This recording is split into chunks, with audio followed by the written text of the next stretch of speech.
وصلتوني ل3 لايكات في يوم واحد بس عشان نعمل زي الخاتم ده.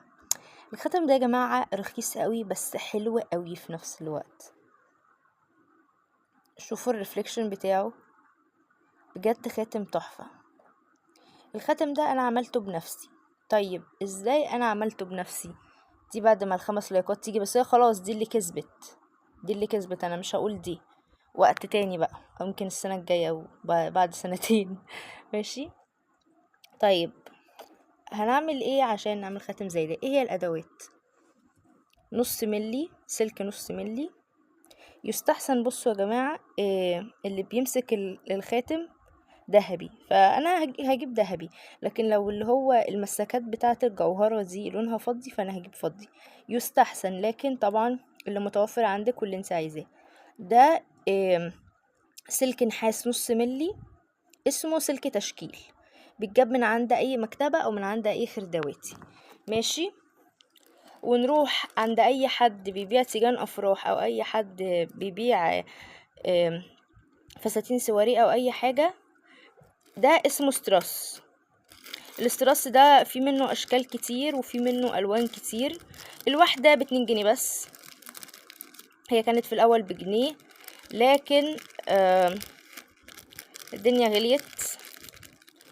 دي ب2 جنيه. ماشي. بصوا، هو الموضوع كله معتمد على الاستراس، مفيش لزق طبعا، مقص طبعا. بصوا، هي استراسية صغيرة لكن دي استراسية كبيرة. ماشي. فانا هعمل بقى بالاستراسية الكبيرة. طيب انا هعمل ايه؟ ده الاستراس اللي انا جبته. ماشي. اي حد بتاع فساتين سواريه اسألوه عايزين يجيب استراس هيقول لكم مش عارف ايه. انا في المحافظة بتاعتي عندي واحد اسمه ابو ياسين، بجيله لما بالليل علشان العمال اللي الصبح بيبقوا خلصين قوي يعني. على حسب العمال اللي عنده. المعاملة عنده غلسة شوية، بس العمال هم اللي بيبقوا غلسين. هو لا، راجل كويس يعني، صاحب المحل. فاحنا بنجيب استراس، وفي بقى اشكال تانية. الاستراس ده اللي هو بيتخيط في الفساتين، هو معمول عشان يتخيط في الفساتين، لكن غلط ان هو يتخيط في الفساتين. ده بيتعمل باكسسوارات، مقولتي الشهيرة. في بقى اشكال دي، في الشكل المدور، وفي اشكال بقى كتير بقى. وفي من اللي هو شكل دمعة العين ده بس الصغير منه، ده اكبر حاجة، وده الصغير، وده اصغر حاجة خالص. ففي اشكال كتيرة منه احنا نقدر نعمل بيها. وطبعا ده يعني بسم الله ما شاء الله ممكن يكون اكل عيشك، ممكن يكون رزقك. يعني انت بتجيبي الواحدة من دي ب2 جنيه، والسلك ده اصلا انا ساعات بلاقيه اصلا مرمي قدام المحل، قسم بالله ساعات بلاقيه مرمي. بيبقوا بيعملوا تيجان وحاجات، فالسلك ده بيكون مرمي اصلا في الشارع يعني قدام المحل. مش مهم يعني، مش للدرجة دي، مش لدرجة ان احنا نجيب هو يعني ب25 جنيه البقرة بحالها، يعني هتعملي بيها يجي 3000 خاتم يعني. ماشي. مش هطول عليكم اكتر من كده. بصوا، ده الاستراسية دي في الجنب كده في خرمين، واضح كده في خرمين. ماشي. ده عشان نخيط بيه، بس احنا طبعا مش هنخيط. بصوا، هنجيب السلك ده وندخله هنا. سهل جدا يا جماعة. بعد ما دخلت الاسترساية فيها كده، طبعا عايزة اقول لكم ان احنا بنجيب السلك ناخد حجم صابعنا اللي احنا عايزين نحط فيه. مثلا يكون الصابع ده بنلفه حواليه، وبيبقى يعني نص ملي كده زيادة، بيبقى زيادة شوية، ما بنعملوش على قد بالظبط. ماشي. وبعدين هنلفه. الفيديو واضح كده؟ ماشي. بصوا هنلفه ازاي. نجيب دي كده. ماشي. مرة هنجيبها تحت ومرة هنجيبها فوق. ماشي. دي بصوا واضح كده. دي قمنا شدينا الواحدة وحطيناها تحت، ونقوم لفينها كده. ماشي. ودي الناحية التانية، دي احنا عملناها تحت. التانية بقى هنعملها فوق. هنعملها فوق ازاي؟ بصوا الاسترسية معايا اهي، واضح كده. دي هنجيبها ندخلها كامت قوي كده. بصوا واضح؟ دخلناها كده ماشي. وبعدين بقى ايه، هنقوم جبنا ده تحت، بصوا. وبعدين هنقوم نلف بقى السلك اللي تحت ده كده لفة عادية جدا، نلف نلف نلف نلف نلف، الدنيا سهلة يعني. بقى كده ايه، عندنا فوق وتحت طبعا تكملوا اللف. بصوا يا جماعة، المحل اللي انا بتعامل معاه، المحل ده بيبيع كله زي بعض، كل الاستراس ده نفس التمن، يعني ده ب2 جنيه كبير ده قوي ده، والصغير قوي ده ب2 جنيه. في بقى محلات ممكن تبيع الصغير قوي ده بجنيه والكبير ده ب3 جنيه او 2 جنيه، الله اعلم يعني. فانا بقول لكم يعني على المحل اللي أنا بتعامل معاه بيبيع كله نفس السعر، كله حتى الصغير اللي هو قد قد النقطة ده بيبيعه برضه ب2 جنيه، بيبيع كله كبير والصغير وكل الأحجام ب2 جنيه.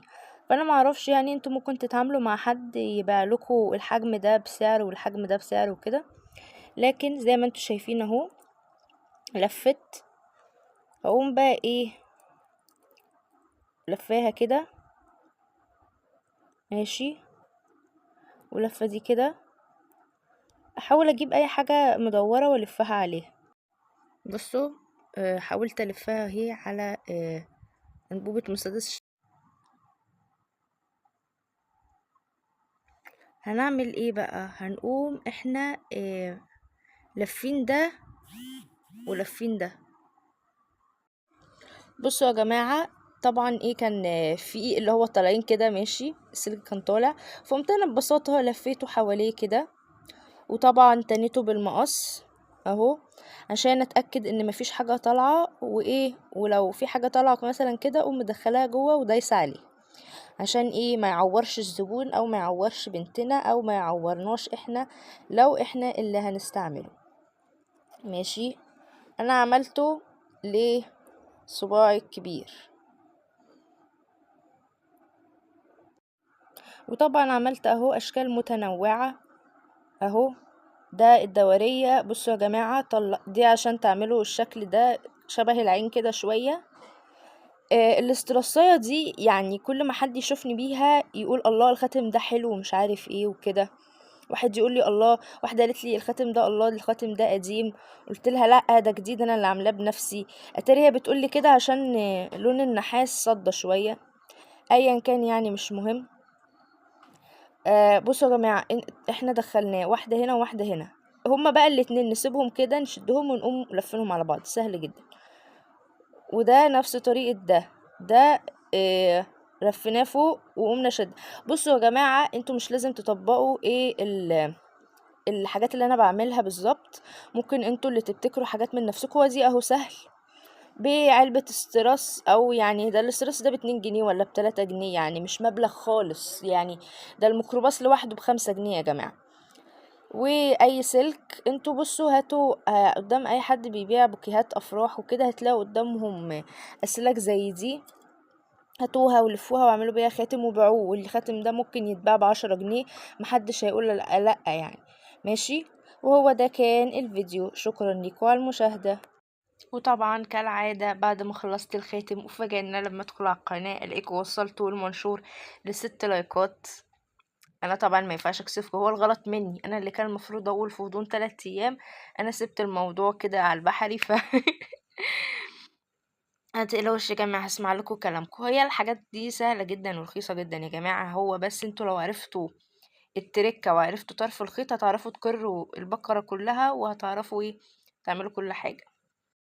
بصوا يا جماعة، الموضوع سهل جدا، في المحلات شكل الاستراس من ده بس حجم صغير، بس انا خلصت الحجم الصغير في مشروع تاني، في من اللي هو الشكل ده شكل شبه العين او شكل شبه المعين، بصوا لو قلبتوها كده هتبقى شكل العين، رسمة العين. في من اللي هي شكلها عامل كده، وفي من اللي هي حواليها استراس، دي فيها فص ناقص، سهلة، بنجيب منوكير ابيض كده يعني، ونقوم ايه بالخلة طرفها كده، ونقوم ايه ملونينها، سهلة يعني. وطبعا كل اللي احنا محتاجينه هو استراس من ده وطبعا نص ملي خيط تشكيل نحاس، سلك تشكيل نحاس. بصوا يا جماعة، هو دي فيها فتحتين كده ماشي من الجنب. هل احنا هنستخدم الشكل ده بس؟ لا طبعا، استنوا، في اللي هو ايه الشكل ده. بصوا صغير قوي، بصوا. ممكن ان انتوا تختاروا اي حجم انتوا عايزينه، لكن انا بتكلم عن انا عملت ايه. بصوا يا جماعة، ده برضو فيها، بصوا مش خرمين بس، ده فيها هيجي 5 خرام. بصوا فيها من كل حتة خرام، فده حلو هيساعدنا في الشغل. ماشي، انتوا بقى هاتوا الاحجام اللي انتوا عايزينها وهاتوا الاشكال اللي انتوا عايزينها. ماشي، هنعمل ايه؟ سهلة يا جماعة. هو انا اسفة يا جماعة، ما كنتش متوقعة ان الفيديو المنشور اصلا يوصل ل6 لايكات يعني، بس مش مهم، هي غلطتي ان انا ما حددتش المدة. بس يلا، كله عشان خاطر عيونكم انتوا بس يا حبايبي. مثلا هنقوم ايه، حاطين بقى مش واحدة هنا، كذا واحدة على حسب ايه حجم الايد. يعني انا حجم ايدي صغير فايه، فمش هعملها بالظبط طبعا، لكن هحاول ان انا مثلا بعمل لكم شكل تخيلي. ماشي كده مثلا، فلنقول مثلا عملنا 8 ولا حاجة مثلا يعني. هنقوم ايه جايبين دي كده، وجايبين برضو من اللي هو المدور هنا. وبعد ما ندخل الخيط هنقوم بقى عشان يعمل ازاي. اولا مش هيبقوا 2 كده، هما هيبقوا على حسب حجم ايدك، ولما تعمليه حسب حجم ايدك، انت ايدك صغيرة، اللي هو الساعد ده صغير، لكن الايد لما بتيجي مثلا تدخلي فيها اكسسوارات بتقوم ايه، بسبب العظمة دي، فبتقوم ايه صعب انها تدخل.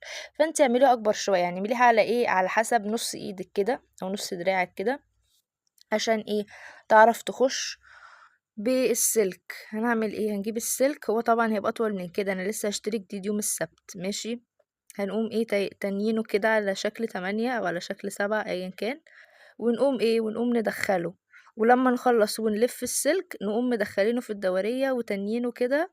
وسهلة بس يا جماعة، هو بس كده يا جماعة. شكرا لكم على المشاهدة.